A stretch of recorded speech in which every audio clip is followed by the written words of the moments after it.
그렇게 외로웠던가. 하프타임이라는 것은 모든 것을 내려놓는 것을 말합니다. 내려놓고 하나님과의 만남을 말합니다.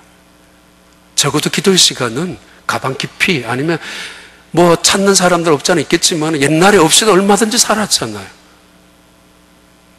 세 번째 지혜가 있습니다. 그 지혜가 7장 13절부터 14절에 나오는 지혜인데 한번 봐봐요.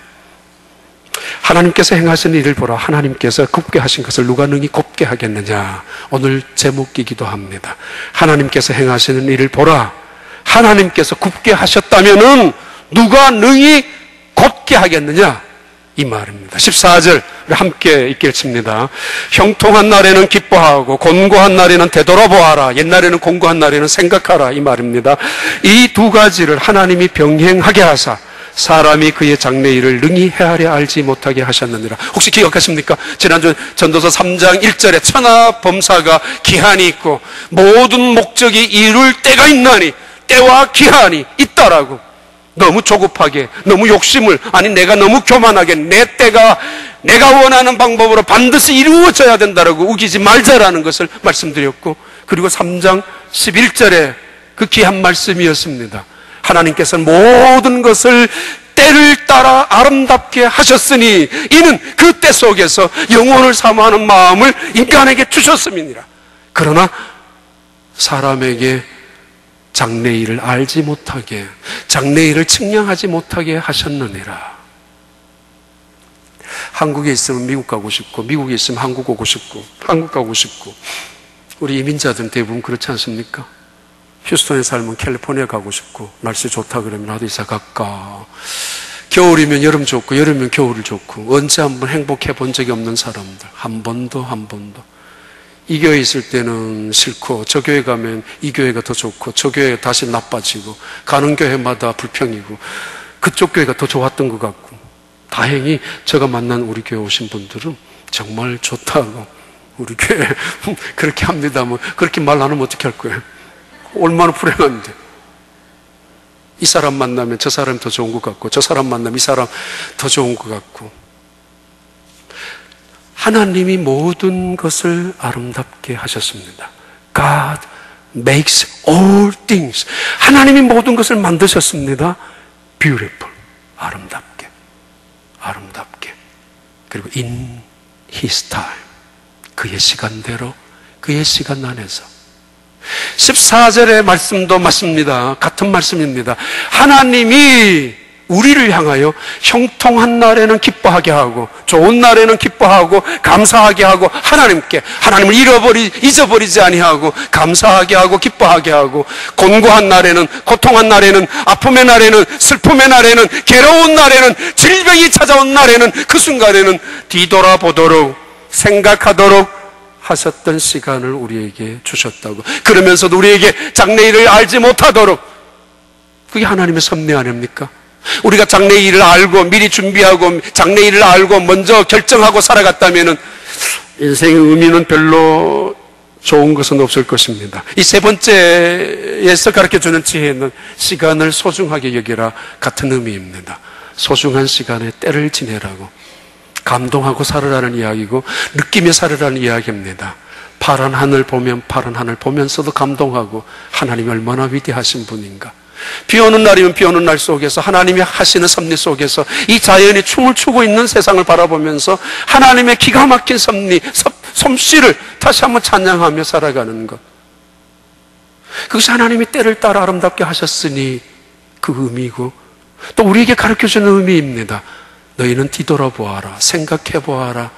그리고 하나님께서 이 때를 너희에게 적당하게 주셨지 않느냐라고 말씀합니다. 하나님이 주시지 않는 것이 어디 있었습니까?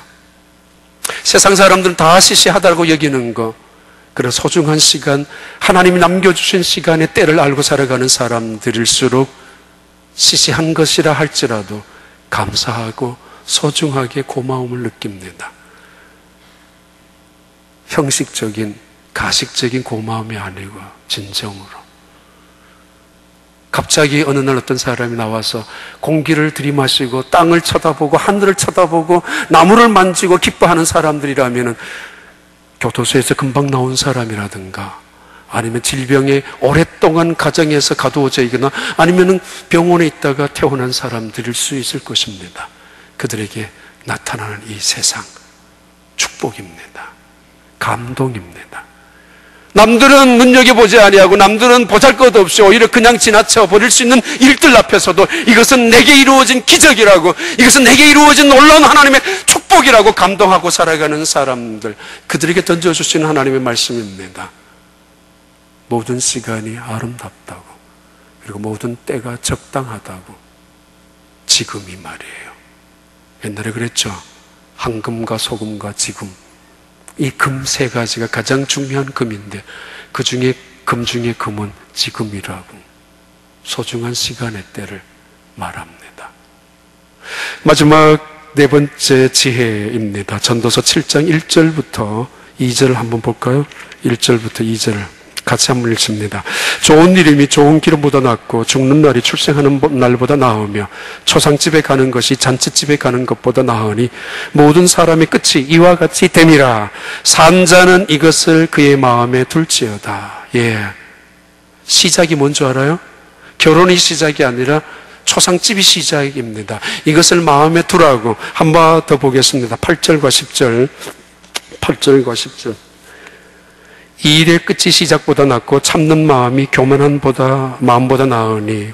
그 다음에요, 급한 마음으로 노를 바라지 말라. 너는 우매한 자들의 품에 머무름이니라. 10절. 옛날이 오늘보다 나은 것이 어찌미냐 하지 말라. 이렇게 묻는 것은 지혜가 아니니라. 마지막 전도서의 전반부에서 가르쳐주는 하프타임에서 우리가 가져야 될 지혜입니다. 그것은 질 수도 있다라는 사실을 인정하는 것입니다. 반드시 이기려고만 생각하지 말라는 것입니다. 다른 말로 말하면 죽음을 준비하라고. 죽음을 준비하는 사람과 죽음을 기다리는 사람하고는 다릅니다. 준비하는 것은 적극적인 의미입니다. 좀 더 긍정적인 의미입니다. 이것은 알고 누구에게나 다 찾아오는 시간이 죽음 아닙니까? 초상집에 가는 것이 잔치집에 가는 것보다 나으니라. 지혜자의 마음은 언제나 초상집에 있지만은 우매자의 마음은 잔치집에 있느니라. 다시 말합니다. 우리도 죽을 수 있다는 사실을, 그리고 그 속에는 두 가지 의미가 분명합니다. 옛날이 오늘보다 좋았다라고 말하는 것이 어찌 지혜자가 될 수 있느냐? 과거를 가지고 우려먹지 마라. 지난날을 가지고 들먹거리면서 오늘을 변명하지 마라. 지난날에 있었던 영광을 가지고 오늘을 포장도 하지 마라. 우매자들이 하는 짓이다. 더 적극적인 의미는 과거의 아픔이나 과거의 죄책감이나 과거의 고통으로 인하여 현실에 발목을 잡지 마라. 걸핏하면은 무슨 일만 만나면은 죄책감에 사로잡혀서 스스로 자기를 양심의 고통을 느끼며 거짓말이 인격자인 것처럼 생각하고 살아가는 사람들, 어려운 문제만 터졌다 하면은 스스로가 학대하며 자학하면서 이것은 내가 저질러놓은 죄값이라고 우기면서 스스로 쇠사슬을 꽁꽁 얽어매면서 그래 내가 무슨 행복을, 그래 내가 무슨 기쁨을, 우리 가정에 무슨 좋은 일이, 내가 어떻게 살았는데 라고 생각하면서 현재와 미래까지 불행하게 자초하고 화를 자초하는 사람들, 그들을 향하는 말씀입니다. 과거를 용서하라고. 왜? 하나님이 용서하셨기 때문에. 어떻게? 그리스도 안에서 말입니다. 핏값을 지불하시고 그리스도로 통하여 우리에게 용서하셨던 주님, 누구든지 그리스도 안에 있으면 새로운 피조물이라 이제 것은 지나갔으니 보라 새 것이 되었도다. 이 사람만 만나도 가슴이 두근거리고 저런 일만 만나면 다 마음이 답답하고 철렁 내리고 이것은 도대체 어떻게 살아가야 되는가, 자유도 기쁨도 감격조차 잃어버린 채로 언제나 죄책감에서 무거운 바위처럼 끌어안고 살아가는 사람들을 향하는 말씀이기도 합니다. 너희는 용서받은 죄인들이라고. 과거는 정말 이 말씀 속에 말입니다. 그리고 초상집에 너의 마음을 두라는 이야기는 다시 시작하라는 이야기고, 다시 시작하라는 이야기는 언제나 회개하는 마음으로 살아가라는 지혜를 말씀합니다. 회개하라. 죽음을 준비하는 가장 적극적인 방법이 두 가지가 있는데, 하나는 선을 행하는 것이고 또 하나는 죄를 회개하는 것입니다. 비탈거리며 살아가면서도 고집을 부리고 힘없이 살아가면서도 괴팍한 것을 갖고 살아가는 것, 그것을 인생이라고 부르지 않습니다. 아름다운 인생이라고 더더구나 부를 수 없습니다. 죽음을 준비하는 사람들, 그들의 회개를 시간마다 그리고 날마다 하는 사람들을 의미합니다. 그래서 죽지 못해서, 그래서 슬픔 속에서, 그래서 언제나 가슴 답답함 속에서 살아가느냐고요? 아닙니다. 눈물을 흘리면서 회개할 때 하나님, 이제 저 하나님 앞에 서기를 원합니다. 저가 죄인입니다. 그때마다 주님이 말씀하십니다. 아니야, 나는 의인이야. 내가 너를 사랑하고 있어. 주님이 주시는 제사함의 은총, 기쁨, 그 속에서 자유함을 가지고 살아가는 죽음을 맞이하는 사람들, 그것이 영광스러운 생의 축복입니다. 일주일에 주일은 하프타임의 시작입니다. 월요일부터 토요일이 남아 있습니다. 오늘을 어떻게 보냈느냐? 2부 예배를 드리면서 오늘 하루 이 하프타임을 보내면서 오늘 남은 하루를 어떤 경기를 임할 것인가? 진실하십시오.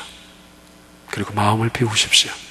더 나아가서는 언제나 여러분 시간 소중한 것을 아십시오. 그리고 끝이 온다는 사실을 인정하시고 죽음이 온다는 사실을 인정하시고 늘 그 앞에서 하나님의 영광을 바라보고 하나님 앞에 서는 날을 바라보며 살아가는 지혜자들이 다 되시길 바랍니다. 하나님 아버지, 저희들에게 허물 많습니다. 부족한 것도 많이 있습니다. 이 시간에 하나님 앞에 자리를 멈추게 하여 주시고 하나님을 바라보게 하여 주신 하나님 아버지, 주님이 주시는 지혜와 힘을 통하여, 새 힘을 통하여 오늘 하루 그리고 이번 한 주간도 정말 감사함으로, 기쁨으로, 영광으로 살아가는 주의 백성들 되게 축복하여 주시옵소서. 예수님 이름으로 기도하옵나이다.